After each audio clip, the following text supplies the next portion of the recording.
and welcome. I'm Priya Siddiqui and you're watching Plain Speak. Rishi Sunak, the 57th and the youngest UK Prime Minister in modern history at the age of 42 and the very first of Indian origin. Now remember that Britain has seen the very first of Indian origin or one of a British Asian. As of today, he in fact has scripted history in a stunning leadership change amid an economic crisis.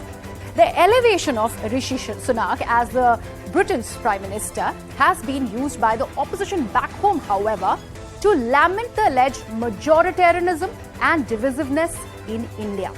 In response to that is a fact check that has been done by the BJP that has cited APJ Abdul Kalam's and Manmohan Singh's ascension as the country's president and Prime Minister, respectively.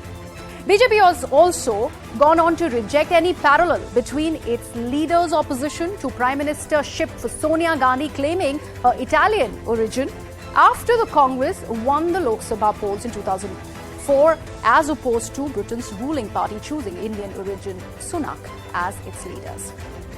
Now, Congress, on the other hand, has rebuffed P. Chidambaram and Shashi Tharoor's posts on Sunak. So what do we call this furor exactly? A half-baked attempt at taking on the government at the centre over its brand of politics, or a point valid enough to be considered? Let's first see what's this political storm all about.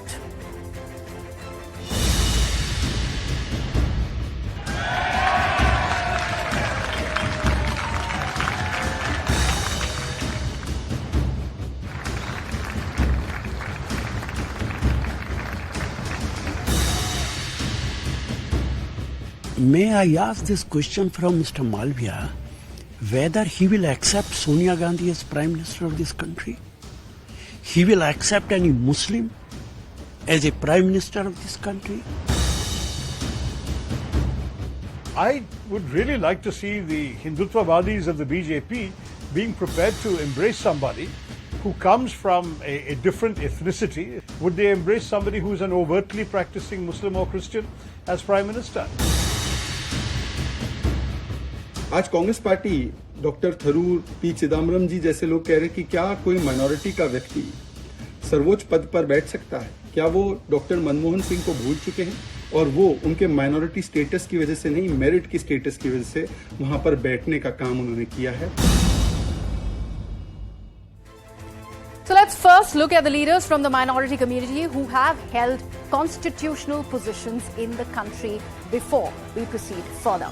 Now, here's a look at what we have for you as the minority leaders of the country who have held constitutional positions, the minority constitutional heads that India has seen. Draupadi Murmu, she is coming from a community which is the tribal community. She is the president of our country. Taking a look at Manmohan Singh, which of course BJP has also claimed about having a minority as the Prime Minister of the country. He was the country's first Sikh Prime Minister. Then of course APJ Abdul Kalam, a Muslim president in the year 2002 where he was anointed till 2007. He was the president of the country. Zakir Hussain, another president of the Muslim descent where he was a president from 67. Fakhruddin Ali Ahmad, another president of the Muslim community, 1974 to 1977. Then we look at Gyani Zail Singh, who was another Sikh president that the country has seen from 82 to 1987. Then comes Sam Piroj Barucha, who was the Chief Justice of the country of the Parsi origin from 2001 to 2002. Muhammad Hidayatullah was the country's Chief Justice of India from the Muslim community from 68 to 1970. So these are the leaders that the country has seen. If we actually now break down the arguments on the table and how they have been countered by the BJP, let's now take a look at that. Now, what P. Chidambaram, Congress leader, has said that lessons for the party that practice majoritarianism. He's of course talking about the Rishi Sunak example in the United Kingdom. Mehbooba Mufti of the PDP goes on to say that still shackled by divisive and discriminatory laws like the NRC and CAA. This is her attack by again quoting the Rishi Sunak example. What is the counter to that? You have Shehzad Poonawalla of the BJP talking about saying, in fact, in asking this question, has Congress forgotten Manmohan Singh? Of course, the obvious retort by the BJP. Then Ravi Shankar Prasad goes on to say, will Mehbooba Mufti accept minority chief minister in the valley? That's another question that has been raised by the BJP. So the question that we are today asking on Plain Speak, has the opposition made Rishi Sunak their political prop by raking up this minority leader debate, or do they actually hit home with the argument?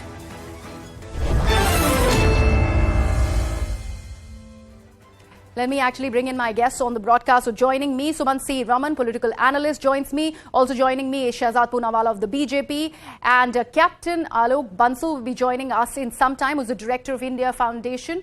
Also joining me is Pranav Panoth, who's a political analyst. He joins us from London. Let me take this across to you first, Sumanth. When Shashi Tharoor really stresses that it is, quote-unquote, very rare for the member of a visibly minority community to occupy the country's most powerful office, and then goes on to question whether it can really happen here, is it really a valid point to take on a government that the Congress, so to speak, are accusing of majoritarianism? Look, I think Mr. Tharoor is having a valid point as far as certain issues go. For instance, in the Union Council of Ministers, there is nobody from the minority community, which is something which is extremely glaring and significant. So the issue is not about what has been there in the past. I know people are quoting Dr. Zakir Hussain or Dr. Kalam or former Vice President Hidayatullah and the like. This is not about what has gone on in the past. This is about the present. Yes, Dr. Manmohan Singh was a member of the minority community, as it were, the Sikh community, and he was the Prime Minister. But apart from that, we've hardly had people who wielded, real power. I mean, there have been constitutional posts. I'm not referring to those who have held the posts of, the President of India and so on, which are in some ways, though the President is the first citizen of the country, the Prime Minister wields the executive power. So there is a point that Shashi Tharoor is making, and I think he's referring to the last few years, particularly the last 7-8 years. Ever since this, the majoritarianism has been more visibly practiced. I'm not saying that the Congress is blameless and they did not do appeasement politics. All that is totally different. Okay. But the point is, in today's situation, the fact remains that over 20% of the population of this country do not have a single, even if symbolic representation in the Union Council of Ministers. Okay. And I think that is significant. So we are not going back into history. How India was, everybody knows. The point is today. And I think that's why Mr. Tharoor or some of the others who pointed out the issues they have are speaking about the present and not about the past. Okay. I'll let Mr. Shehzad Poonawalla of the BJP handle this and respond to this clear point, Shehzad, that Sumanth is making. No minority community Prime Minister, no Muslim Prime Minister is what the argument is. How do you respond to that? But by that logic, the Congress party, which got an opportunity to rule for 70 years, had a clear-cut chance to not make one family member the Prime Minister for 34 years, but to make somebody from the Muslim community or the SC community or the ST community or the OBC community. Guess what? They didn't do it. In fact, the first time an OBC Prime Minister became the Prime Minister for a full tenure is under the BJP. Today, the first time the maximum representation to the SC, ST, OBC Samaj, which is also equally deprived, has happened in the cabinet of Narendra Modi. 11 ministers are women. The first time we are seeing the kind of representation given to the Adivasi Samaj, where a woman from the Adivasi Samaj has become the president. And this country has seen a glorious history of people from the minority community ascending to all kinds of executive posts, including, if I might add, the position of the Chief Justice of India, the position of the Chief Election Commissioner of India, the position of the President of India, and including the IB Chief. Now, IB Chief is a very sensitive position, Griya. You remember that Asif Ibrahim was the IB Chief, and the BJP, if it had such a kind of a thought in its mind, would have first changed the IB Chief, but they did not. Now, look, what Mr. Sumanth C. Raman has said, that for symbolic purpose, why don't you have a minister? No. The minister should be a competent person. The minister should be a meritorious person. Should we have ministers for symbolism? If that is the case, was Mr. Manmohan Singh for symbolism? Is Rishi Sunak there because of his symbolism? Is the UK sending out a message? And by the way, if we are talking about symbolism, there are two countries which are spoken of when we talk about democracies, right? The oldest democracy, America, and the largest democracy, India. Guess what? The oldest democracy of the world still swears an oath on the not on the Constitution but on the Bible, and except for one or two instances, no person who is even a Catholic can become the president except for Protestants. Okay. I think Joe Biden and John F. Kennedy are the only two people who are Catholics who have become. Rest all Protestants. We don't need to learn lessons from America or from the United Kingdom. We are very happy that today the President of America is celebrating Diwali in his house. We are happy that the Vice President happens to be of an Indian origin. A Prime Minister happens to be of an Indian origin. But Yes, India Sumanth, I'll needs give no you lectures, especially in an age where 12 crore cylinders are given, 12 crore toilets are made. Mohammed ko bhi milta hai, Mustafa ko bhi milta hai, But Mohit ko bhi milta hai. Shehzad, No, one presidentship second, is one still second. a ceremonial Can position I- in the country. Yes, Sumanth, please Can come I- in. Yes. Okay, let me ask another question. I am simply appalled that Mr. Shehzad Poonawalla would actually make a statement on national television to the effect that nobody from the minority community has the merit to be a minister. I mean, it is a shocking statement. I'm absolutely shocked because, look, the logic to say that we will choose only on merit, but we don't have anybody from the minority community because we don't want them to have just symbolic representation Yes, Shehzad, I'll give you that, is an awful statement. And I hope he apologizes for having said Shehzad, something please. as I terrible as am this. now may I? I am equally appalled, and by the fact that from 1982 onwards, barring Jammu Kashmir, which happens to be a Muslim majority state, the Congress party never felt that any Muslim was fit enough to be the chief minister of any state. I am appalled that at the time when there was hardly Have any you heard of one second, no, Abdullah? Mr. No, Sumanth, let's please. keep this Yeah, civil. Sumanth, Yeah, please. let's keep this civil. Sumanth, This is not the way to yes, debate. Yes, please go ahead. I Shehzad, am Sumanth, I you'll get am the time. appalled that at a time when Mr. Nehru, the tallest figure after independence who took over as Prime Minister, had an opportunity in 52, 57 and 62, when he became Prime Minister, the only representation of Muslims in the Parliament of India, well below the in proportion to their population, was hardly 4%, and today it is 5%, but yet we say that today it is fascism, and at that time it was all okay. I am appalled that the Congress party for the last so many 40, 50 years has not had any Muslim as the helm of affairs, as the president of the party. I am appalled by the fact that Mr. Sumanth C comes and makes all these arguments, but he does not once tell me that how many chief ministers were made This is as not about Muslims, the barring I can Jammu tell Kashmir, you. and I am equally appalled that Mr. Sumanth C tell you. has anybody said that Jammu Kashmir should have a minority as the chief minister, a Hindu perhaps, or a Kashmiri Pandit. But when you say this, it is cited as a Hindutva project. Giving rights to the Dalit Samaj of Jammu Kashmir after removal of Article 370 is cited as a Hindutva project. Griya. No, no, I am by the appalled way- by the hypocrisy that By Sumanth C the Raman way- packs in every Yeah, evening. yeah. All right, Sumanth, No, please. but by the I'll let way- you respond to that, and then I'll go to my other guest. Yes. By the way, I don't think Shehzad is fully aware. India has had several Muslim chief ministers. We've had A.R. Antule, who was, of course, from the Congress 1982 party. One second. No, Let him whatever. respond. There Let has him been speak. No, let him respond. Anwara Taimur, who's been a chief Did I minister. say we didn't Abdul have- I Ghaffur gave as a you chief your minister chance. is But not he's there. lying about what he One said. second.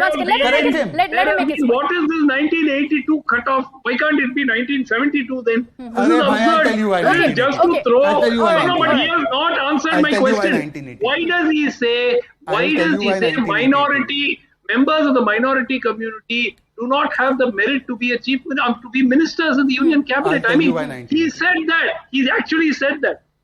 Now, Okay, can I all right. speak? Yes, Shehzad. First of all, Sumanth C. Raman, I have more political knowledge than you, and therefore I did not say we did not have any chief ministers. I said No personal comments, no, Shehzad, he please. made it personal Please. by Okay, saying okay, that okay. I Please did not. make your I point. lied Please to make him. your point. He made it personal What by is the saying cutoff there? I appointed him. Okay, He make your did point. what I Please did. make your point. And I'll that come time to you my were other corrected him. guest. Anyways, Yeah. now let me come to the point. From 1982 to 2022, 4 decades have passed in this mature democracy. As our democracy has matured over and over a period of years, you did not find one competent person outside Jammu Kashmir to make the chief minister, and you say that you are the Congress party which backs for this kind of secularism where we have to make somebody as a representative. You may set the standard. Answer So I'm the asking you if you question. set the standard for the last 40 Answer years. the Neither the question. party president, neither the prime minister, neither a chief minister is made by you. Answer But the you are question. secular and others are communal. This kind of hypocrisy should not be there. And in those 4 Answer decades, the question. Why but in those 4 decades, 1982? He wants you to I'll tell you answer. why I Yeah. said 1982. Yeah. In those 4 Answer the decades, question. what they gave the Muslim community was the Hashimpura, Bhagalpur, Meerut, Malyana, Mumbai, Jalgaon, Delhi and Delhi riots Answer in the which question. thousands of people were massacred. Okay. Yet you never found one Answer single the person to make a question. chief minister. Answer the Sumanth, question. he has Answer the made his question. point. He's made Answer his the point. Okay. question. Sumanth. Why does he feel minorities do not have merit to be ministers I in the never union made that cabinet? statement. Answer that question. You can twist my Answer that one statement and question. come up with your own interpretation. Okay, but that doesn't mean I said that. That's a different interpretation. That's what he said. Let's actually bring in our other guests, because this is not fair on them. Let me actually bring in Mr. Pranav Bhanot, who is a political analyst, also joining us on the broadcast. Mr. Bhanot, do you think that this was a fair analogy to bring in Rishi Sunak by the opposition back home and talk about the so-called majoritarianism of the BJP government at the centre? Do you see that as a fair argument? I think I must confess I'm not fully versed with what's going on in the Indian politics, but what I can say is that any idea that Rishi Sunak is in because of a tokenism or because he's needing to be seen as a man of colour at the front, I don't agree with. I think he's very much there for merit and for the purposes of doing so well during the COVID pandemic. And I think he's really there because he deserves to be there, because he's worked so hard. And I think really going back to what you're saying, anybody in any elected field needs to be representing their communities. I think that is the point of democracy. And I think, anybody who takes on a role of elected office should represent the communities that they are part of. I don't think people should be there on merit. Be there just to be a token, but they should be there on merit. Okay. Captain Alok Bansal, let me take this across to you. This sharing in the pie, when it comes to an Indian origin, Rishi Sunak, of course, there's Pakistan also coming in here and talking about how his ancestry dates back to Gurjanwala. So that's another argument that's coming to fore. Do you think this has become like a recurring phenomena, whether it is Kamala Harris or now Rishi Sunak, who's now the Prime Minister of the UK? Why does this have to come in the Indian context? See, we need to be very clear that whether you're in America or Britain. No. This question is for Mr. Bansal. Are already living in these countries. They are born and brought up. They are citizens of that country. They have risen because of their merit. And to term them as Indians or Indian origin, that is their origin, well and good. But they are in their position which they have occupied by dint of their merit. And especially in the Rishi Sunak's case, this is so very evident that just 45 days back, he lost an election. But because people realized that he's the man who could actually bail them out and pull them out of this morass in which the party had fallen into, they have again selected him. So it is not because of any tokenism to say that, and I don't think so the 200 odd MPs who supported him actually ever considered that he was the color of his skin or the faith that he was adhering to. He actually rose to that position by the dint of sheer merit. And that is what is important. Okay. Sumanth, do you think this entire point of merit that you were earlier making, let's come to that now, do you think that has somehow been downsized because of this minority debate, all that he has achieved? Obviously, there were controversies to his tenure as the former Chancellor of the Exchequer. Leave that aside, but what he has achieved is just 7 years as MP and now the Prime Minister of UK. Just that being reduced to a minority community member, India taking up this debate, is it fair? Not at all. I think Rishi Sunak has reached where he has reached because of the dint of the efforts that he has put in over the last 7 years. And the fact that the country is open enough to allow or give him that opportunity to have a shot at the top job. That is what we're saying. Look, merit exists across religions, across castes, across creeds, across every group that we can conceivably think of. There is merit. The point is, having merit, would you be given the opportunity? Is the country or the society open enough to give you that opportunity to have a crack at the top job? That is the point. So I will not say merit is only the exclusive preserve or A or B or C, which is very, very unfortunate and a completely wrong thing to say. Rishi Sunak is there where he is because of merit, not. Yes, he does have a privileged background. That's a different issue. That probably did work in his favor. But that's not the only thing. To say that he isn't there because of merit is absurd.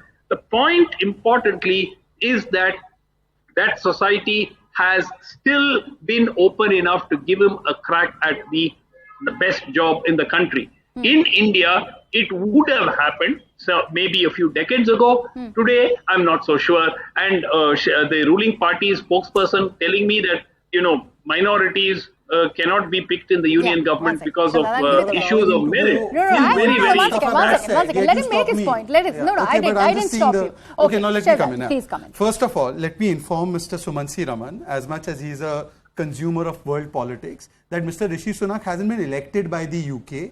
He has only been elected by his party. First of all, in parliamentary elections, the Prime Minister is not elected. The MPs elect the Prime Minister. So it's not a direct election like a president. First of all, let's inform you and let's not interrupt me while I've finished my say. Because in your opinion, I'm from the Alpasankhyak Samaj, so you should give me my due. Secondly, if the country was ready for this in our country decades ago, 3 or 4 decades ago as per you, then what stopped the Congress party, the poster boy of secularism in this country? It had everything going. The country was ready for it. Why didn't they find one single competent person whom they could make president, but never the Prime Minister outside one? All the talent pool of making Prime Minister was only in one family. So 34 years, one family became the Prime Minister, but never did they find a Muslim to make a Prime Minister. Forget Muslim, SC, ST, OBC and Muslim together combined was 70% of the population.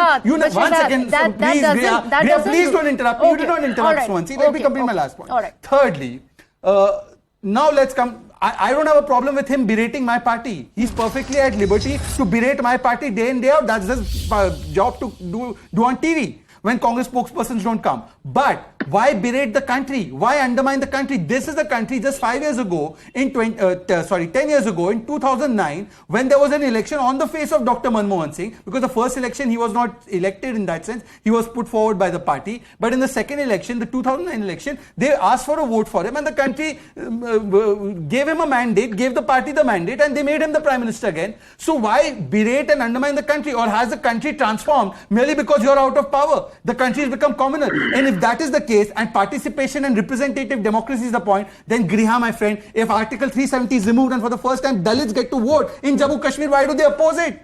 Why do they oppose when women for the first time get their rights under Article 35A, which was blocking their rights? This is their double standard. When seats were when the delimitation took place and now there is potentially a better representation for Jammu, they say it's demographic change against us. Why? Can't a Hindu become a chief minister in Jammu Kashmir? This hypocrisy, sir, is what appalls me. Okay. I am not appalled by the talent of any minority community person. I belong to that. By the way, my party has several minority spokespersons. Please name one person from the Hindu community who is the spokesperson of the MIM. MIM is secular. BJP is communal. This is your hypocrisy, sir. Who said, look. Nobody ever is batting here saying that the Congress is flawless or Congress never made any mistakes. The point we are making today is, in today's circumstances, why can minorities not have better representation in the union cabinet? Forget about having a crack at the top job in the country. I'm talking about the union cabinet. Let me come in here. Shehzad, since 2014, this is the argument that the BJP has been battling, that of majoritarianism, divisiveness. This is something that sticks to the party, whether you like it or not. You'd have to answer these questions. Let's not talk about things before 2014. If we talk about the constitutional positions when it comes to the members of the minority, and the point, let's say, Sumanth was making, how many prime ministers who come from the Muslim religion in the country? None so far. Why that? And do you think that in the context of Rishi Sunak was a debate that was worth putting forth in the national context? But Griha, you just said that let's not go back prior to 2014. But then I'm talking about primarily the argument against BJP. Against BJP. Yeah. I am asking you a different question. The Union Council of Ministers. 1 second, Suman, please. Let him respond. See, first of all, if the question is about why there is no Muslim Prime Minister of India, that question has to be asked then from 1947 to 2022. True. Absolutely. Because the Congress has not made, and the Prime Minister of India is somebody who will be elected by the MPs of India. If a Muslim has a majority in Parliament, he will become the Prime Minister. There is no constitutional bar in our country. If you are saying that some phenomenon has changed only in the last 10 years, let me give you some stats which will shock you. Okay. Parliamentary representation of Muslims, despite their percentage in population being 12%, 1952 4%, 57 5%, 62 5%, 77 6%, 91 5%, 96 5%, 2009 5%, 14 4%, 2019 5%. Where is the change? It is 5% even in 52. It is 5% even now. So how come today we are in more communal situation than back then? But let me give you two indicators. But just two indicators which actually prove communalism has. 1 second. Simple point. One second. Let me complete, sir. Why you make it so hard for me to make a point? Yeah, please go ahead. But let me give you two indicators which will show that this country has actually become more harmonious than before. 10 big riots that took place before 2014. Hashimpura, Bhagalpur, Meerut, Malyana, Delhi, Nelli, Ahmedabad, Jalgaon, all of these riots where thousands of Muslims were massacred. Has there been any big riot like Muzaffarnagar or any other riot post 2014? Second statistic, today 80 crore people are given rations. Any discrimination made? 12 crore people are given toilets. Any discrimination made? 9 crore people get cylinders. Any discrimination made? Any institutional discrimination? But yes, there is institutional discrimination in Rajasthan where they say we will give electricity to Rozedars but not to the other community. When the Prime Minister of this country got up and said first right of resources not to the poor but to the Muslims of this country, and the Congress Gujarat President Mr. Thakur says that was an extremely correct statement. This is the majoritarianism, Shehzad, when you have, let's say, the state of Uttar Pradesh, when you have hate speeches, when you have camps being set up, and where you have open hate speeches and the government in the state decides to do nothing about it, and if this is the opposition's charge against the BJP, and yet you'd not have any of the tall leaders from the BJP go ahead and say anything against it. What do you call this? Okay, now let me give you one concrete example. By the way, all those people who made those unwholesome, hateful speeches were all acted upon and they got subsequently bailed from the courts. Now you can pick an issue with the court, but I have another question to ask. There was one person who recently compared Gita with jihad. One person who said Hindu terror. They say terror has no religion. If we say Islamic jihad, we are fascists, we are communal. But those who said Hindu terror, what action did they take on them? Saying Hindu terror is fine, is kosher. The point but I'm if making others here, make a statement and action is taken on them, we are communal. Why are minorities so fearful in a regime under the BJP? And that's precisely the point that the opposition is riding on over here. Sumanth, you were making a point. I'll let you come in. No, can I just address this particular point? I'd actually get in Mr. Alok Bansal also to respond to that. But okay, please complete your point and then I'll go to Sumanth. This is because the only narrative of the Congress party from time immemorial and particularly after 2014 has been to show the dar of the RSS and the BJP that look, somebody is coming for you, vote for us, we will not do anything for you. Even the Sachar committee report testifies that we have done nothing for you, but we will only give you a fear factor and therefore you vote for us. And this fear is created. I just have one point to ask. Triple Talaq verdict. Was it passed by the government? No, it came by the Supreme Court. But what was marketed by Congress and the ecosystem? That this is anti-Muslim man. Okay. Wasn't it said? Hijab verdict came from the Karnataka court.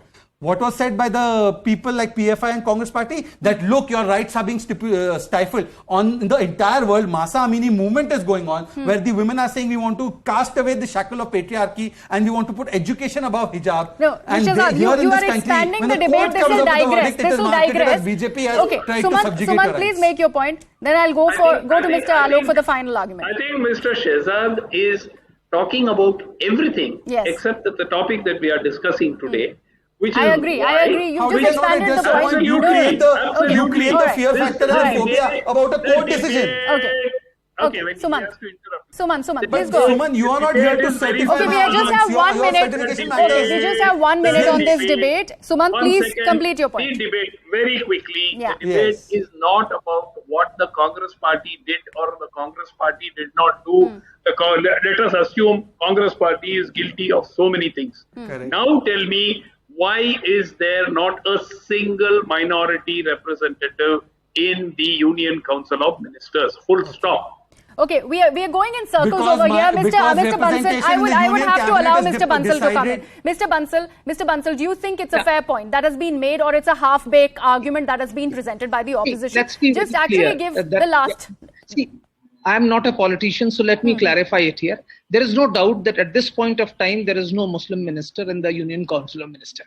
But let's look at it. From 2014 onwards, there were a large number of Muslims. Because of certain policies which require ministers to resign after reaching a certain age, today we are in a situation where Najma Heptullah, Mukhtar Abbas Naqvi, all these have had to leave the Union Council of Ministers. I think the government would be inducting it. And the fact of the matter is that you have a governor who is from Muslim community. And as Shehzad said, there have been people from minority community who have risen, and there are people from other minority communities. You have Hardeep Singh Puri, who is a cabinet minister. You have Christians in the government.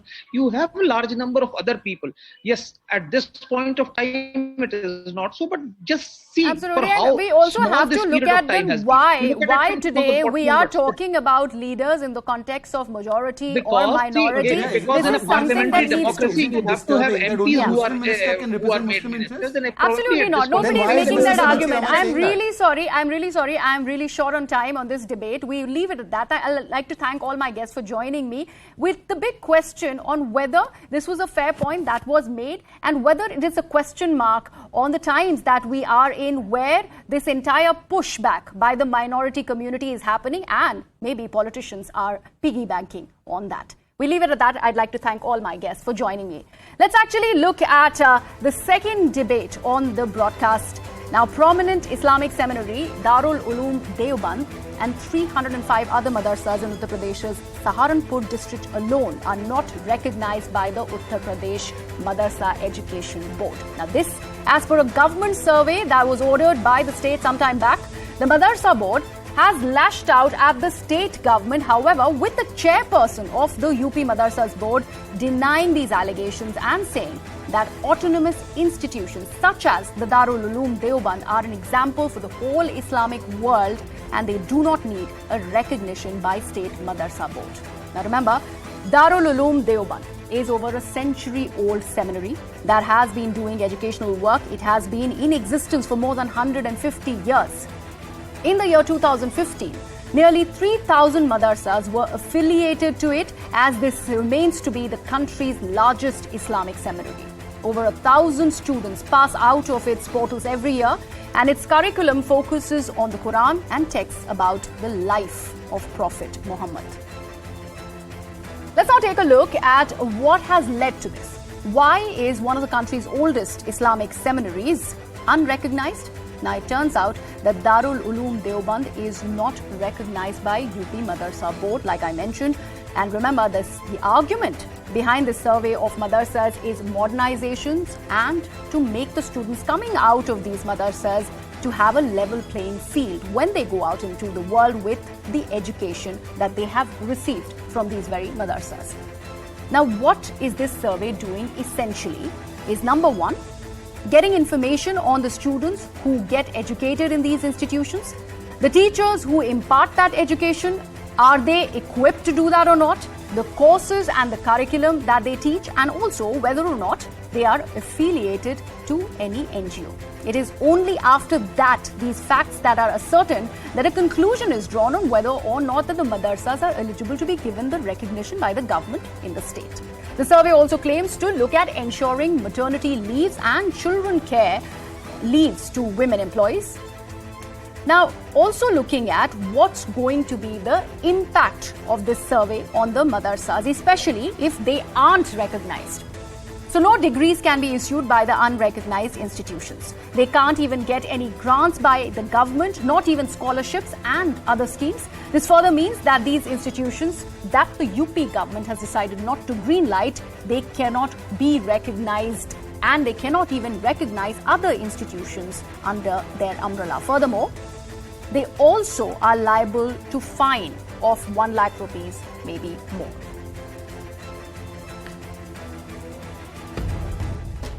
अंतर्राष्ट्रीय ख्याति प्राप्त विश्वविख्यात संस्था दारुल उलूम देवबंद के बारे में तंग नजरी रखना ये अच्छे संकेत नहीं है। ऐसी संस्था पूरी इस्लामिक दुनिया के लिए एक नज़ीर है। ऐसी संस्था में बहस करना सूरज को दिया दिखाने जैसा है। दारुल उलूम देवबंद न केवल अपनी शिक्षा बल्कि अपनी विचारधारा के लिए देश ही नहीं बल्कि दुनिया के देशों में जाना और पहचाना जाता है। रिपोर्ट वहां की आई है और इस पर सरकार सम्यक विचार करेगी और जो भी उचित होगा सरकार के स्तर पर निर्णय लिया जाएगा। Uttar Pradesh government and BJP government, they are after madrasas just to create hatred in the country. They were fighting for the independence of this country. BJP didn't know the history. That time they were supporting British people.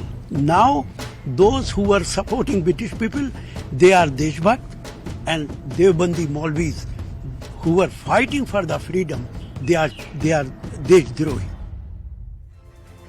So the question that we are asking today, the Darul Uloom unrecognized aspect, is it a crackdown or conspiracy? Let's open this for our guests who are joining me on the broadcast. Shantanu Gupta is an author, joins me. Firoz Bakht Ahmed is a former Chancellor, of the Maulana Azad National Urdu University is also joining me on the broadcast. Also joining me is Mr. Atikur Rahman. Let me first come to you, Mr. Firoz Bakht. Do you think the fact that Darul Uloom is not even affiliated to the UP Madrasa board, do you think it's a big problem, considering it is one of the oldest Islamic seminaries in the country? Why still no affiliation? All right. I think the question asked by you is a genuine question and the rightful one, because any government or every government has all the right in the world to survey its institutions, whether these are secular schools, these are madrasas or any other religious school. So it has all the right in the world to go into any madrasa. Now, you have very rightly mentioned that this madrasa Darul Uloom Deoband, this is actually the largest madrasa in the world. In fact, in a way, it is even bigger than the one in Egypt, right? Al-Azhar University, that is also one of the largest madrasas of the world. However, let me tell you one thing, that this madrasa is conducted by two Madanis. They are related to each other. One is the uncle, the other one is the nephew. I mean, Chacha Bhatija. In fact, I do not like some of the comments which they have actually uttered over the months or years regarding Muslim community and their relationship with the government and Modi ji. However, let me also tell you one thing. As far as this madrasa is concerned, unfortunately, sometime in 1975, if I stand correct, it was divided by Mrs. Indira Gandhi, because this is a madrasa which actually is run to take care of the Muslim community's education. After AMU, this is the largest, system of education, and madrasas are run on shoestring budget. And so far as this madrasa is concerned, one silver lining about this madrasa, let me tell you one thing, that on the time of Bakr Eid, a couple of years ago, I think exactly 9 years ago, the Darul Uloom Deoband Muhtamim, he said that nobody should sacrifice the cow, because cow is near and dear to Hindu brethren. So this madrasa has nothing to do with anything which is anti-national or the kind of things which we found in Assam, where some Mr. Ahmed, we've not yet gone there. We've not. I'm just asking you the basic question first. Why not even recognized by the UP Madrasa board? Let me take this across to Mr. Shantanu Gupta first. I will come to you. I'll come back to you, Mr. Ahmed. Mr. Gupta, why go after the top two Islamic seminaries, centuries old at that, to actually, is this to instill fear in the community? Because obviously there are a lot of people who actually look up to these Islamic seminaries. I'm talking about Darul Uloom and of course the Nadwa. So why start with these two? And why this question of recognition and regulation that has come in at the moment under the Yogi Adityanath government in the state of Uttar Pradesh, because of which the minority community is crying foul? See, I think I look at the other way. Yogi Adityanath from last 5.5 years is doing a lot of reforms and correcting government's old mistakes over years, how the governments have performed in UP. Now take a case of a private school, be it a convent school or a Shishu Mandir or an international school or a DPS or a Shivnath or any school, right? A non-government school which does not take any aid. It has to be registered, recognized by the state education department, be it in Delhi, be it in Jammu Kashmir, be it in Kerala. That's the way it is, right? So any institution which is teaching has to be just registered, that's all. And the survey is asking three kind of questions. One is the facilities like furniture, toilet, electricity. I think they have all the right to find out as per NCPCR what the basic facilities the students are getting. Second kinds are who is the teacher, what is the curriculum, what are you teaching? That's also very legitimate, because all the private schools from DPS, they know they are a CBSE school or a IB board school or a state government school, a state board school. So that's the second kind of question. Third question, which is a little tricky for these madrasas, might be who is funding you, who is the owner, is it registered or not, is it affiliated to something else? They're just finding out, that's all. In fact, UP government, Yogi government has corrected its own mistake, right? Which governments have done. Any institution should be registered, should be known what they're doing. So because from various madrasas, lot of uncomfortable incidents did come out, lot of terrorist activity did come out. In fact, from Darul Uloom itself, one person got arrested in April, former Bangladeshi who was living in Darul Uloom for a fake Indian identity.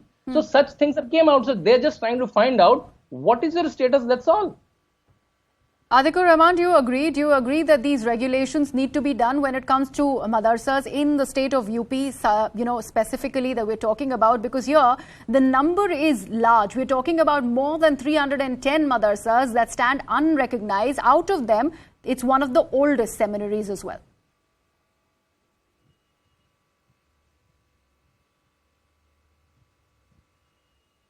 Mr. Rahman, can you hear me?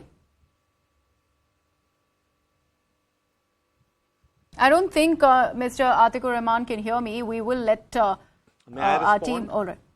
Yes. Okay. Mr. Rahman, are you able to hear me? Please go ahead. Please go ahead. Yes. Well, you see, we need to take it very positively. The UP madrasa officials too are, hoping the government will be, getting a very, very positive approach towards all the modernization aspects. Herein, what we have to see is whether the UP government is really serious about education, really serious about the facilities given to the madrasas. Now, claiming that this madrasa, which Ahmed Saab has always also pointed out, that they have not done anything illegal. As far as education of the children is going, if there are some illegalities, unrecognized things are there, that can be easily corrected. Finding it, witch hunting will be giving a wrong signal. A very important aspect we need to look towards it is this madrasa education, be it Darul Uloom, Deoband or any other. I live in Mumbai. I am related to so many colleges. The management of the colleges give us a very, very clear dictate that do not send any appointment letters to the Hindi belt people seeking lecturership in our colleges. Once we had a fight with the management that why you are so having enmity towards the Hindi speaking people, because Hindi lecturers and Hindi teachers are very good teachers from the Hindi belt side. Even the Urdu faculty is very good faculty. Okay. The management claim that the moment you appoint these people from these universities, years go in to check their, validity as far as their degree goes. So there are unrecognized institutions in UP. There are deemed universities in UP, even in southern states. Southern states, there are innumerable deemed universities. They are not recognized. What does this mean? The government of the state and the government of India, how much they invest in our education. This is a attitude of our government across the board. Don't blame the madrasas and the teaching institutes. Recognize them. Okay. Give them recognition. Correct what has been Mr. Firozbakht Ahmed. Mr. Ahmed, I'd let you take that question. You have been an educationist yourself. Do you think the kind of teaching that is given to students who are part of these madrasas actually needs to be regulated, recognized, and there needs to be better equipped teachers? Why this, why is the community so hell-bent, and especially because here we all know we're talking about the below poverty line people who are insistent that their kids should get educated, and madrasas offer free education, and hence a lot of the members of the minority community and their children are sent to madrasas. But do you think that the level of education is really at par? Is that even a question? No, this is a very genuine question, and I think this is the right time you have asked me this question. What was actually happening in these madrasas was, according to the survey of NCPCR, around, I do not know how far this is valid, but it was said that around 10,000 crore of rupees actually come for the uplift of madrasas. Now, where does this money go? I mean, the government actually should see that these madrasa students who are very, very talented, who can learn by heart, memorize a thick book of 1,000 pages like the Holy Quran without any mistake. So this talent has to be tapped, and they should be given the secular education also about science, mathematics, Hindi, English. They should also be exposed to sports. So this is the Prime Minister once said, when he was exposed to this kind of a meeting of clerics and intellectuals, he said, I want to see in each and every Muslim's one hand the Holy Quran and the other hand, I want to see a computer. Now, this is what the government also wants. The government wants to see whether the rooms are, they have proper ventilation, they have light and everything. So why is it not being done? Toilets are fine. Where do you think the problem lies? Yes, it should be done. Where do you think the problem lies? Do you think this is the step in the right direction now that this regulation has been ordered by the Uttar Pradesh government? Do you think this is the step in the right direction? Yes. Let me add. Give me 10 seconds. Sure. Let me add one thing. The kind of the kind of helping hand which has been provided by this Chief Minister of Assam, Mr. Himmata Biswa Sarma. He has said that I have no objection with these students who memorize the Holy Quran. I also want them to become IS officers, doctors, engineers, architects, blah, blah, blah. So he is doing this thing in the right direction. These students are very, very talented, and if they are given this modern education along with the religious education, India in no time will become Vish Guru and a $10 trillion economy. So these madrasas have to be why helped. the need for the why the need for this people who are alternate managing education? madrasas and also with the government that is not providing them enough facilities. All right. Okay. Atikur Rahman, why the need for this alternate education? Do you think the kids who are coming out of the madrasas really get that level playing field? Why this insistence by the community to send their children? Would you send your children to a madrasa? Are your children educated out of a madrasa? Do you think there will be good education that will be coming out from there? Well, let me tell you, no parent, earnestly wants their children to be studied in a madrasa. It's by compulsion of either poverty or, lack of schools in that vicinity. These are two primary reasons wherein the Muslim parents need to send the children to a madrasa. First of all, they are providing free education. Even housing is free.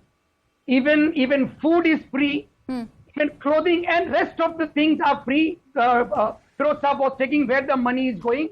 The money is coming from the zakat of the Muslim community, and it is being, circulated among the students. The point over here is, we know the Chief Minister of Uttar Pradesh, around the year, wherever he goes for electioneering, we know the Assam Chief Minister, Mr. Sharma, he is also, how the tone and terror, the negative elements in their speeches related to Muslim community.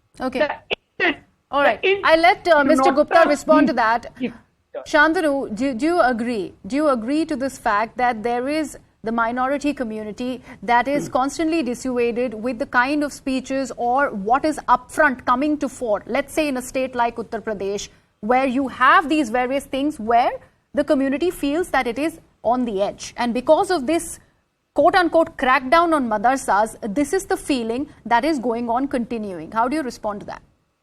Well, first of all, if you talk to any private school owner in Uttar Pradesh, they will see, okay, we are also coming under regulation. If you find any other business owner, he said, we are also now coming under regulation. So Yogi Adityanath is doing what the governments in last many years have not done, right? They're just trying to regulate using existing government framework that any institution, government should have a knowledge of. If I just went to the Darul Uloom website just before coming here, they have a fatwas and queries section. There is section, someone asked, can I work in the company called Paytm? They said, no, you cannot work because it's work on the interest money. Then is a question, can we use mobile phones? The answer in the Darul Uloom website gives, you can use it for communication, but not for photo and videography of a live person. So all the Muslim people who are coming on your TV are doing a shirk as per Darul Uloom. So is this education that they are giving, and are they people coming to study? Is this fine? So government is just having a check on that what are they checking? What are the who funding them? Are they registered? What is the curriculum? No, that's a fair point. All right. The upgrade in education that is much talked about, that's something that needs to be practiced. And whether it is that education that is being imparted out of these madrasas that needs to be questioned, and if the UP government regulating these madrasas is actually doing that in real, then it needs to be accepted. Otherwise, that question still leads to be unanswered. And that is something that we choose to go ahead and do that. This is one thing that the madrasa education also needs to look within and answer for themselves on whether it is actually providing that level playing field for the children who are getting educated in the madrasas, and that also requires to be answered. I'd like to thank my guest on that note. Thank you so much for joining us on the broadcast.